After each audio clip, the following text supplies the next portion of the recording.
Good morning all, happy Friday. All right, so we're doing another showing.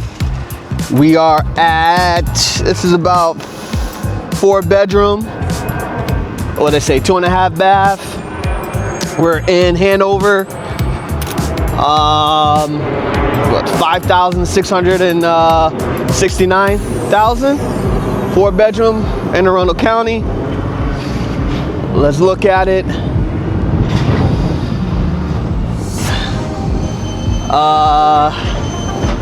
Yeah, 3058. They got all the lights on, ready for the showing. So, all right, I'll let Randy open it.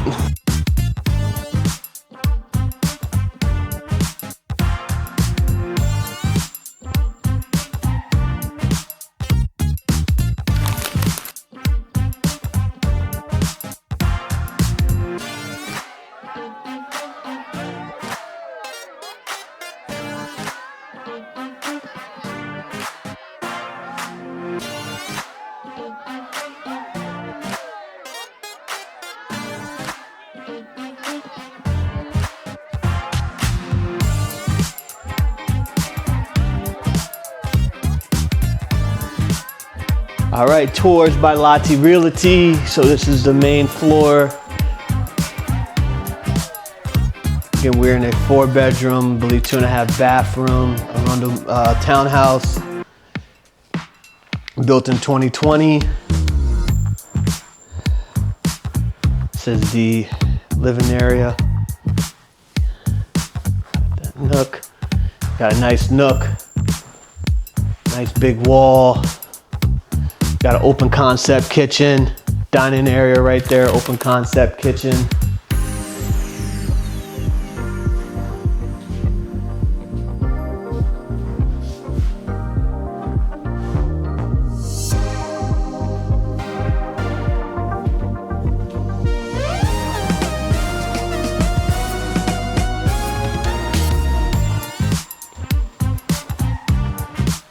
You got the outdoor space.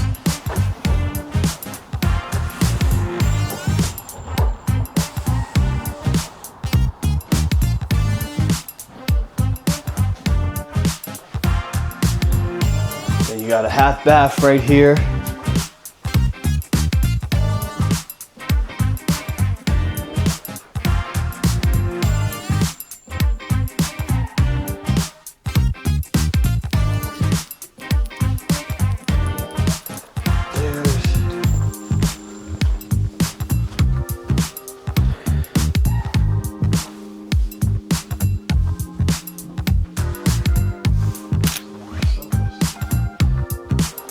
One bedroom used for an office space.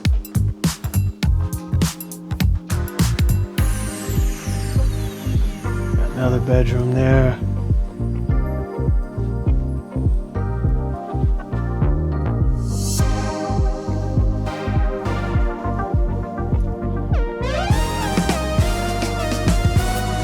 Show you the full bathroom.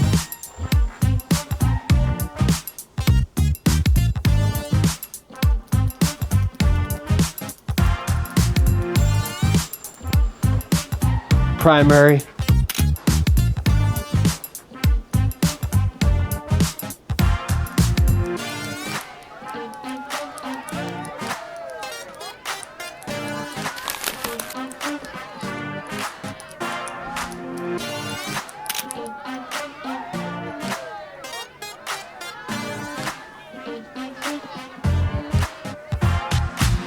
Primary bathroom.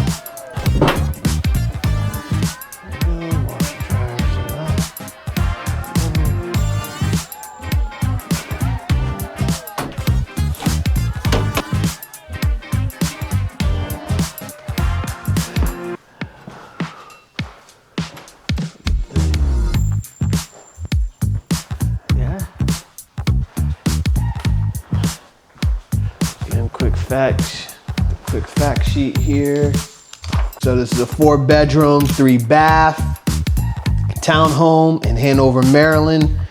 2,300 square feet. And then and what they currently have it listed at $569,900. My thoughts: it's a good property, 2,300 square feet. Again, we gotta do the comps. Yeah, it's a good property. 2020, so 5 years old, call it 4 years old. It still have that new feel.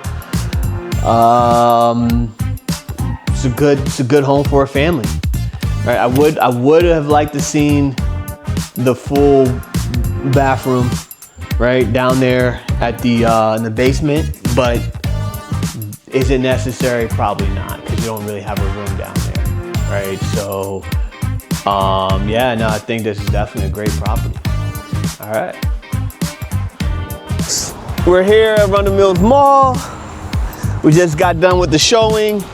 About to return this hot spot that we had at one of our previous offices. Mother's Day gift. Buy my wife a nice purse, maybe a new Apple Watch. Mother's Day. Happy Mother's Day to my beautiful wife. And what we noticed, why is there so many cars here? Yo, people don't work.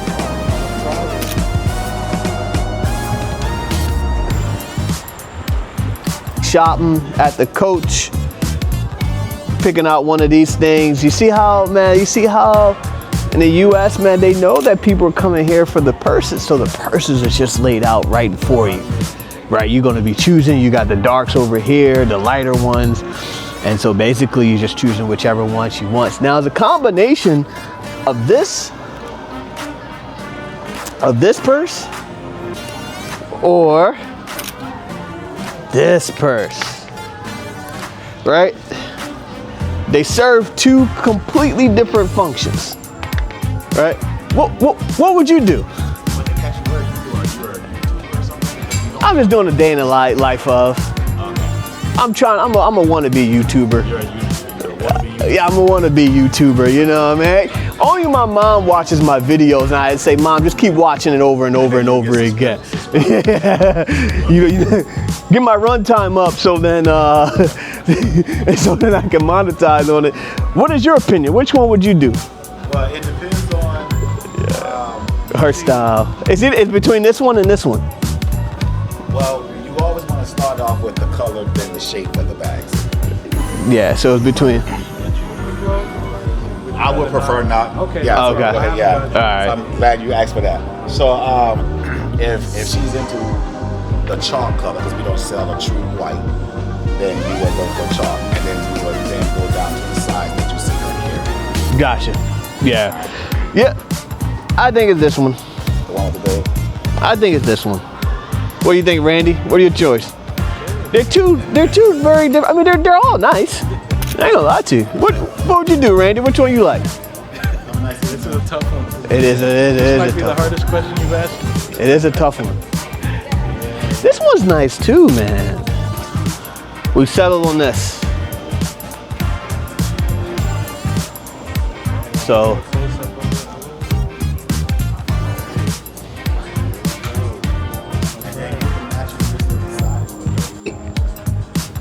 I'm doing this, and he said, yeah, get the matching wrists on the side of it for 35. And I knew he was gonna upsell me. I don't even want to spend this much on the purse. My wife. Yeah, but both are very sporty. They deserve it. It was like, they see how they upsell you? Just get it for 35. And now everybody on the vlog is like, this cheap guy, he don't even want to put an extra 35 on there for his wife. Man, it's painful, man. These things, man, Mother's Day, these things add up, man. All right, but let's do it. Let them, she deserves it, right? So, all right, let's do it. Let me go check out. Post-purchase, Mother's Day is done. I got one more surprise for her as well. But yeah, hey, I'm glad that we got it. Now let me put this away. Yeah, I'm about to go put it right. Yeah, got her the Apple Watch. And yeah, so we got her Apple Watch. and it's cool. So, you know, nice little Mother's Day gift. And yeah, so now we're done with that. Now we're about to go have lunch with a real estate investor, see what he's talking about. Yeah, and then we'll check back in. All right, thanks.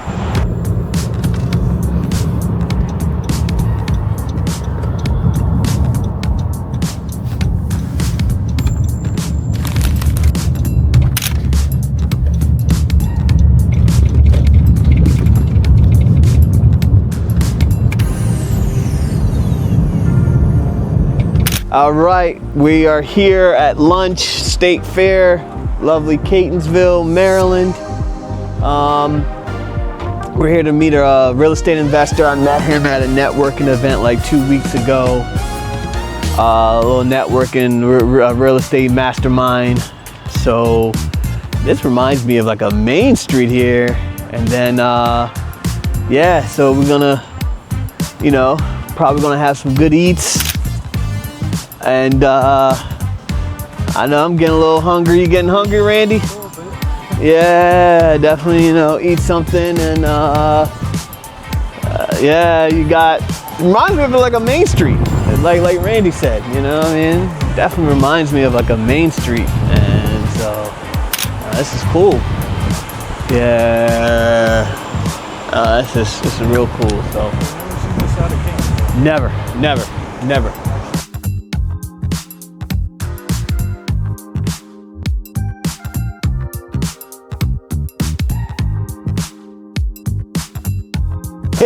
Yeah, so we're here at State Street. I'm gonna see, it looks like they got burger joint, they got suits, they got all kinds of stuff here, man. It's a nice little place to do, oh my bad, yeah, nice little place to do, you know, little business.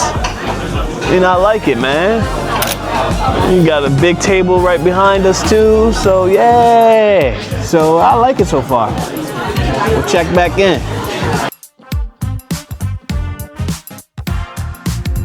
All right, so we're here at State Street. Jesus a little bit, he said he's about 15 minutes away, still on the road. He's probably looking at properties too. We decided to do a mocktail. This is ginger and basil mew. I like ginger. I like, you know, drinks with ginger. Not too much like the app. Ghanaians like ginger too much. They put too much ginger in their thing. It's like all you taste is the ginger. Like you're eating tilapia and it's just heavy ginger. It's not me, light, all things in moderation, right? So, but yeah, let me first sip. Oh, cheers to Randy. Yeah, cheers. Let me see. Interesting taste. Ginger and basil. Very interesting. What are your thoughts, Randy? You said it best. I mean, it's not bad. I'm coming right back from Massachusetts where I laughed so hard because we had a ginger drink. It's called Sobolo. yeah, It's Sorrel. yeah. And all you could taste the ginger. And I was sick, and that cleared me right on out. Yeah. I had like 3 cups of that ginger drink. Yeah, Sobolo can get you right. It cleared I me love up. Sobolo, but Right. you gotta make it right. Oh no, they just threw ginger in there. So tasting this compared to that, it's night and day, man. But this is refreshing. It can be refreshing. It is a refreshing drink. I'll put it that way. It's interesting, but refreshing. Yeah, so stay tuned. All right, so we're here with the real estate tycoon of Baltimore, Jesus. Tell us a little bit about yourself, Jesus. Oh, great. Thank you. Hello, how you doing, guys? This is Jesus Obregon, and I'm a real estate investor in the Maryland area. Basically, we do a lot of work in Baltimore. So I was explaining to Frank that we actually have, every month we have property tours. So, for example, we bought a property last week, and right now are in full demo. And every month we showcase a property so that way everybody kind of have a hands-on experience there. So we're gonna go through the numbers, we're gonna go through acquisition, budgets, and everything, so everybody gets to know what it looks like first. Number 2, how the numbers work. And number 3 is how you do it. You know, pretty much they want to know how I can do that, how we can do that. But so I will explain and go through everything the same day. And then we help a lot of investors to acquire properties, go through the same investment. And then we do other tours where we do phases for the construction, and then we do the strategy, could be the sale or the rental or the Airbnb, or we do the the leverage. So we do all that at the end when the project is done. Is coming up this month. We are on the 24th of this month. So I'm gonna send you the details in an email, and then we can actually let people know about it. Nice. Yeah, Jose's gonna. I keep calling you Jose because you remind me of my buddy. Jesus is actually here. They got your build your own burger. So you basically do the burger type. Oh, they got beef, salmon. They got what cheese you want, standard toppings, all that stuff. So he's doing the build your burger.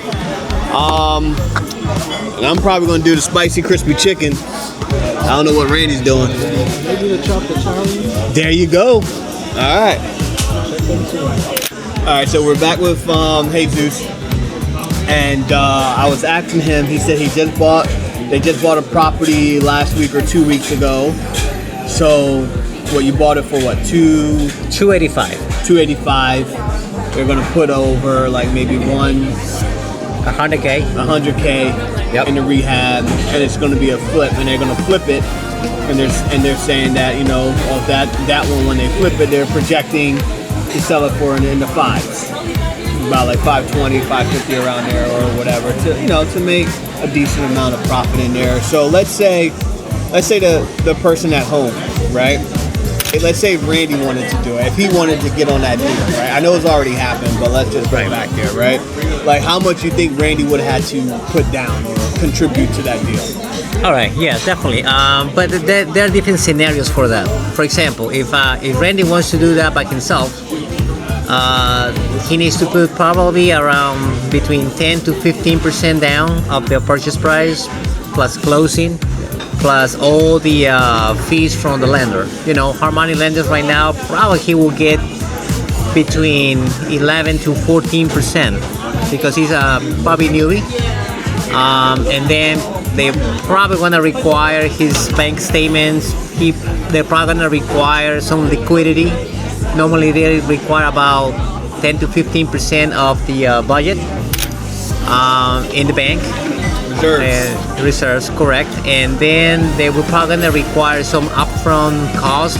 For example, some of the interest you may need to put there and pay a cut when you close.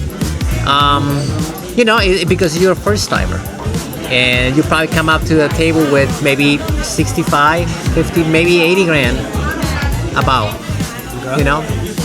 and plus.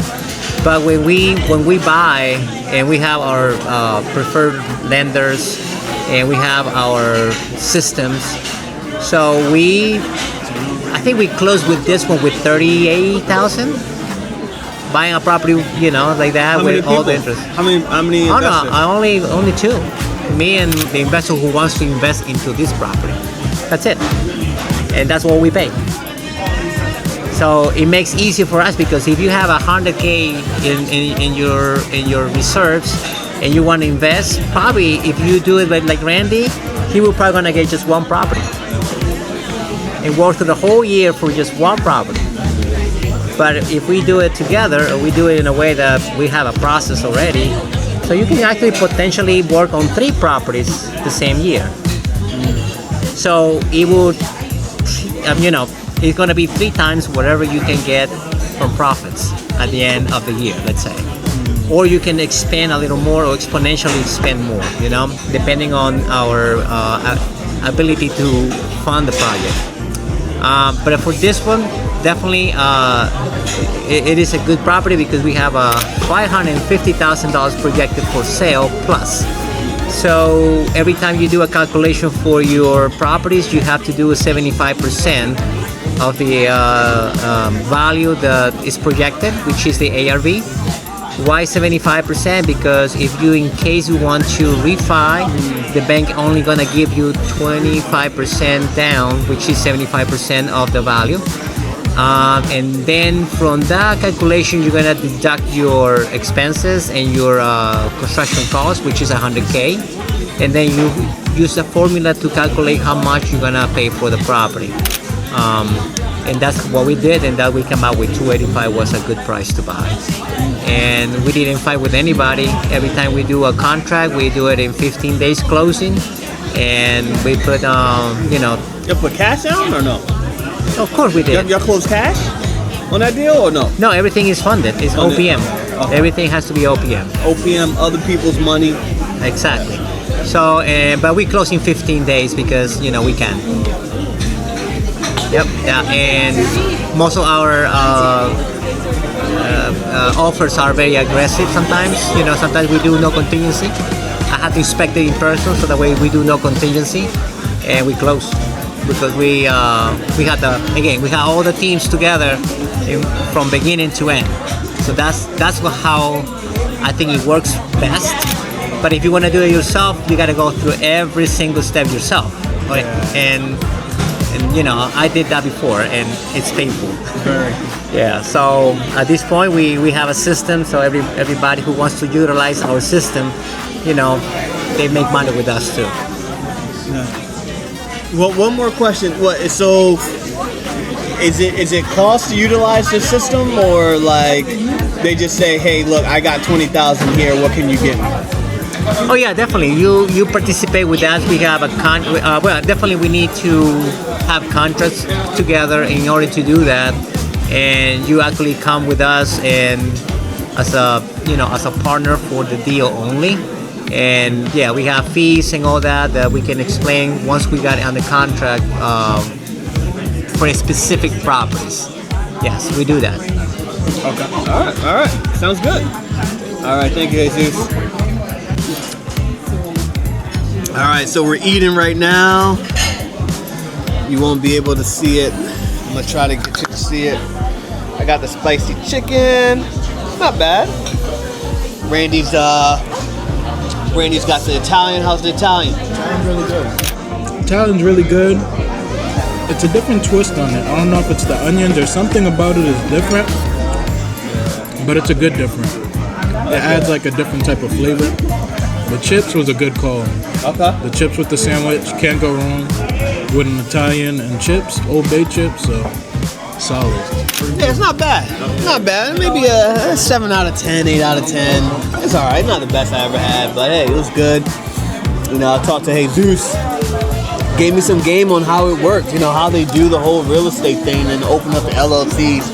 I just thought you just open up an LLC, but he said, man, they do multiple LLCs just for one to protect.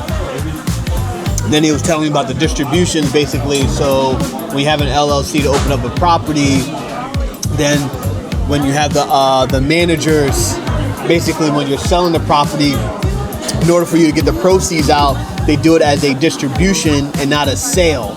Because if you do it as a sale, you get taxed 30%, whereas when you're doing distribution, you get based on your thing. So it's actually not bad.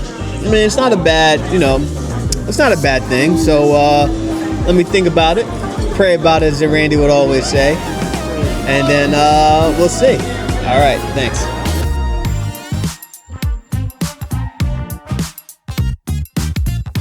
All right, vlog. So we're walking around downtown Catonsville. I was gonna say Silver Spring, but downtown Catonsville. Didn't know this was a thing.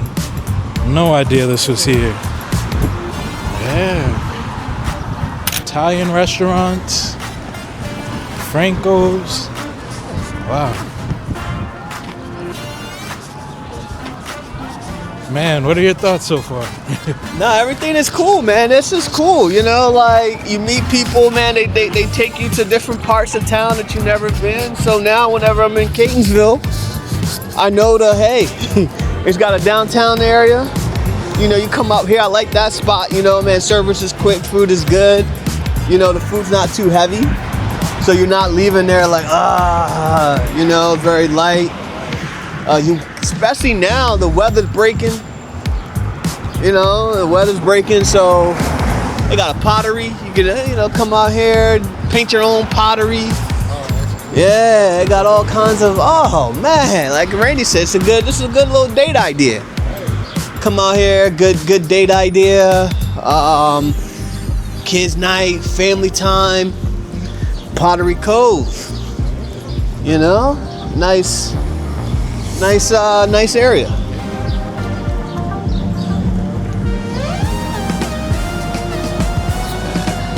I'm actually shocked.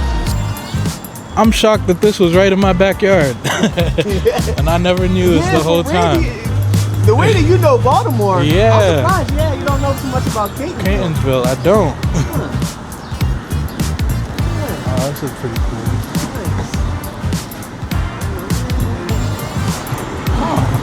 I'm pretty shocked.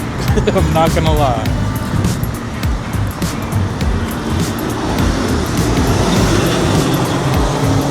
Okay, we could probably turn around right here. Yeah. Wow. Alright. We have Kwesi and Foom.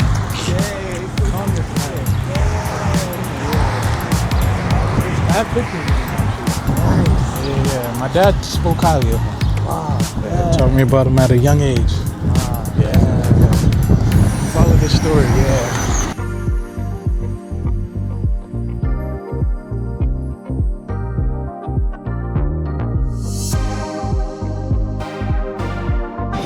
What bakery is this? Whose bakery is this? What's this place called? Hey. Alright, so we're at Charlie's Bakehouse right now. Charcy's. Take two. Yeah, we at Charcy's Bakehouse. Obviously, we're not from Catonsville, so don't mind us. We so excited here. Sorry, we don't have a whole lot left for you guys. Well, it's Friday afternoon. Yeah. I'm just getting for the. You got lattes? Yeah. I want to try the chai latte and then hot, and then Randy wants an iced latte. Ice latte? Any flavors for the ice latte? Can I do hazelnut ice? I actually don't know if we have any hazelnut right now. We have lavender vanilla, mocha, caramel, chai. I think that might be it today. I'll try caramel. Caramel? Okay. And then did you want your hot chai, regular chai or dirty chai? What do you recommend? I love caffeine, so I always get a dirty chai. What's the difference? The dirty chai has 2 shots of espresso in it. Let's do dirty. Okay. All right. Cool. Yours was iced latte with caramel? Okay. There are a lot of caffeine in that too? It's 2 shots. Same thing, yeah. There you go. All right, anything else? Good. All right, it's gonna be $11.74. I'll get that served for you guys. Thank you. Yeah, so.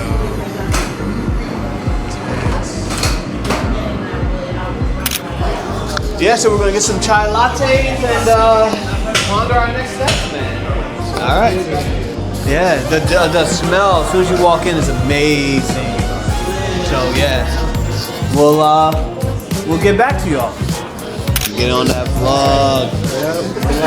All right, so you got the iced caramel. I got the dirty chai. Cheers, salute.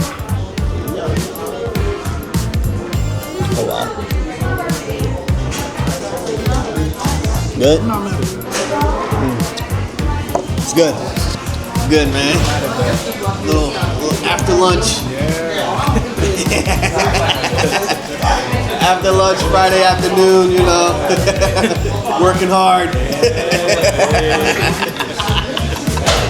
All right, cheers.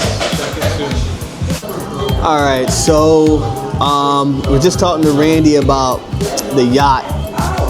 And he gave me a good suggestion. He said pray about it, right? And so I prayed about it, fasted about it. Essentially, what I got is not now, right? Because a yacht, you don't need a yacht, you want a yacht, right? It's not a need. But I was more or less looking at the yacht like now when I'm meeting with Jose, right? I keep calling him Jesus. It's more like changes things when I'd be like, all right, so now instead of us meeting at this place, you'd be like, all right, hey, meet me in my yacht. And now when he's there, his viewpoint on the whole thing completely, I would imagine that the viewpoint will completely change, or anybody's, like, you know, rarely, hey, meet me in my yacht, you're changing. You're not out there chasing deals. Deals will kind of like fall into your lap type of thing, right? Because you're doing this, you know, but it can also attract the wrong type of crowd. Right now, you got more people going after you. And so when I took that advice to pray about it, essentially what I got was, I was thinking, or I was like, okay, look, I would be able to close a lot more deals on the yacht and doing all this, and, you know, using the yacht to really get business. And God was saying, see, that's your problem, right? You gotta rely on me. I have to be your source, right? The yacht's not your source. And so when he put that in my spirit, it was more like, the yacht's the idol, right? You know what I mean? Put your full faith in that. So why do you think that you need the yacht? Why do you think that I can't work? I need a yacht to work through you to get you to something, whereas I can work without it, right? And so that kind of deflated the whole bubble of it, right? I was like, ooh, man, humbling. Very, very humble, right? And another thing I've learned in my life, especially my walk with God, is humble yourself before God humbles you, right? You don't want God to humble you, because when he humbles you, you are humble. Like, you'll be, some of us know, you don't have a prayer life right now, but when God humbles you, you praying every night. You praying like you never pray. I never thought I could pray like that. I never thought I would read my word like this. I never thought, woo-wee, you know? And so it was more relying on my own strength. That's another issue that I have as well, is that, like, you know, I know God works through, you know, uses you and where he works through you and everything, but at what point do you relying on God to say, okay, hey, and then what point are you relying on your own strength? Some people, they I'm not saying don't pray about it, but they'll pray about it, but there's no action being taken. You know, it's kind of like you have a test. Oh, I'm gonna pray about it, God's got me, but you don't even study. You still got to do your part as well. So this is kind of like what I'm working on, and that's what, you know, so God, you know, the last 3 weeks, God, you know, he's putting me through, you know, he's putting me through some things, putting me through, you know, attitude adjustments, right? And so, and there's also one other thing he's put on my heart that I've been avoiding that I don't need to avoid. So we got to do this next week, is put on my heart to open up housing, right? Provide housing for the homeless, right? Which is possible, right? I've been dragging my feet. What time is it right now? 2:54. So maybe, you know. So next week we'll look into it. You know, provide housing for the homeless. It's my ministry, right? So the real estate, that's kind of like, I never got into real estate to be like an agent. That's why I'm not really depressed about residential sales and all of that, you know, because I really don't want to be out there always constantly. It'd be good, but you know, there's other avenues, right? And so, like, you know, doing the real estate, I wanted the general knowledge, that foundation, because you learn a lot about just things in general.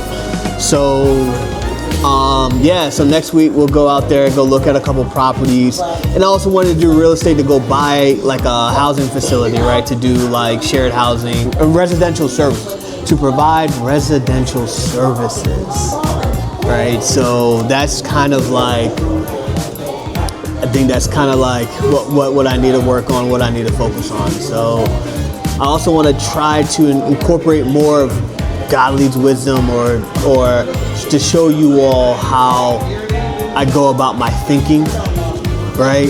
You know, because I asked Randy a question about the yacht. Man, that man said, pray about it. I've been praying, but I hadn't really been praying because I was like, I know, you know, like, come on. So Yeah, to piggyback off of what you said, I actually had a mentor when I first got into photography, and like he brought perspective into it. Like he would show up in the most fancy cars to clients just to like prove a point, and then if they didn't go with his services, he's like, oh well I don't need you anyway. And like that type of mindset has its benefits, but it also has its negatives too, because there's like a lot of pride in that as well. So it's like everything you said with the yacht, it's like, okay, it brought me back to that. And then I'm like, okay, I didn't get it at the time, but like just hearing you speak on it and how you talked about trusting God, it's like, okay, it brought it into full circle. So you dropped a lot of gems, and like just letting God use you is huge. Like God had big plans for you, and you dropped some major gems that I wasn't even aware of. So I'm excited for next week and even getting into the housing side of things. So I'm learning right there with you. I'm finding out information right here with the vlog too. So let's do it. So I haven't told Randy about the housing, man. My mind is everywhere, right? So a lot of times, y'all don't see it, right? I'll be off the sun. We sit here. I'll just be quiet thinking. My mind is always working, man. The mind is always working at it. Yeah. So the housing thing's been on my mind. We have to also next week, Chris in Frederick, right? We haven't been able to fill his schedule like we wanted to fill it. Whatever the case is, right now, it's actually easier to fill a female therapist than a male therapist, right? Which makes sense. Not that males don't need therapy, everybody gonna be, no, but it just makes sense. It's the dynamics, right? Majority of our clients are women. Majority of our clients are young girls, children, and all that. Not that the males don't need it, right? So that makes sense. So now we got to work on, that strategy of it as well. Then we're taking a London trip, so we're going out to London the first week in June. Randy's going to be there, and we're going to be looking at real estate in London, comparing real estate here. We got an African Tech Summit, right, in London, the London Stock Exchange, which is going to be good. And then, just been planning out that London trip, which a lot of planning, thought, how to do this, how to do that type of thing, right? So things are going to be good. Things next week going to shape up to be a really great week. All right, check in. Oh man, so I was just sharing with Frank that when I first started photography, I had two mentors, polar opposites. One is like, everything you learn, you keep, don't share it with your friends, keep all your knowledge to yourself. And then like, his whole approach to photography was like perception. Like, I have the most flashy car, so if you go with my services, cool. If not, I have the best car out here, so whatever the case is. Then I had another mentor, complete opposite. He's like, what you learn, share with others, help. Like someone just starting off, if they need a hand, pull them. Like show them everything you know. If you're learning about lighting, show them, I'm here to show you. I go over there, he just spent hours with me just teaching me about studio lighting, teaching me about different things. So just having those two different mentors and seeing like their mindsets and how it shaped their reality, and like seeing where they are now. I'm not saying either of them are in a bad place. They're actually both in really good places, but it's just different mindsets that got them to where they are. And it's like, for me, I can choose either path. Like, I think that's why God gave us free will. But He wants you to make the right choice though. So it's like, do I want to be like the mentor where I keep everything I know to myself? Or do I want to be like the mentor that learns freely, gives freely? So that's just some thoughts that I was sharing with Frank. And the more I've gone into photography, the more I see it benefits to share your knowledge and not hold on to it. What are you holding on to it for? Like, you should share everything you know. Sorry, I just got distracted with the Louis Armstrong. This is a great song, but yeah, we'll check in. We'll check in. We're good. All right, so we're at Charles C's Bakehouse in Catonsville. I just found out that they're going out of business, or they're closing down Memorial Day. The owner lady, we just finished talking to her. She's shutting down. Basically, she's about to have a baby, and she was just saying that. And I asked the obvious question. All right, I said, all right, so why can't you just hire a baker to come and do the baking? And she's like, well, I am the baker, and also she was saying this is one of the unintended consequences of the tariffs. She was saying that the to-go things, right? The to-go containers, they went from 50 cents to $3. And she was also saying that she feels that there's a price sensitivity on the pastries, right? Basically, you know, if you make the pastries $4, people are going to notice that and they're going to complain. And so it's a neighborhood shop. It's a staple. They've opened in 2020 and during COVID. So if y'all get a chance, man, support this local entrepreneur, support this business person, man. Look, if I had any inkling about running a bakery, oh, I would do it. Oh my gosh, because she said one thing that was very interesting was she said that right now they're in a really good spot, meaning that business has really picked up, right? So business is really picking up, and so everybody knows about them. She's saying that. I was talking to Randy, I was like, yeah, that's the hardest part. The hardest part about the restaurant is that word of mouth and getting that word of mouth. So she's already kind of built that foundation. You know, she's already built that foundation. That's the hardest part to do. And it might take you 3-4 years to build the foundation, but then once you build that foundation, how do you make that sustainable, right? How do you make it longevity and along these things? And she was just really saying, man, hey man, I feel for her, man. You know, man, I'm saddened that she was go, because this is a nice thing. The location of first of all, the food quality is amazing. They make all of the things from scratch. She gets it from local farmers in Maryland. I would say like Warren Buffett does with C's Candies. Every year he raises the prices. He said it's so good that he raises the prices.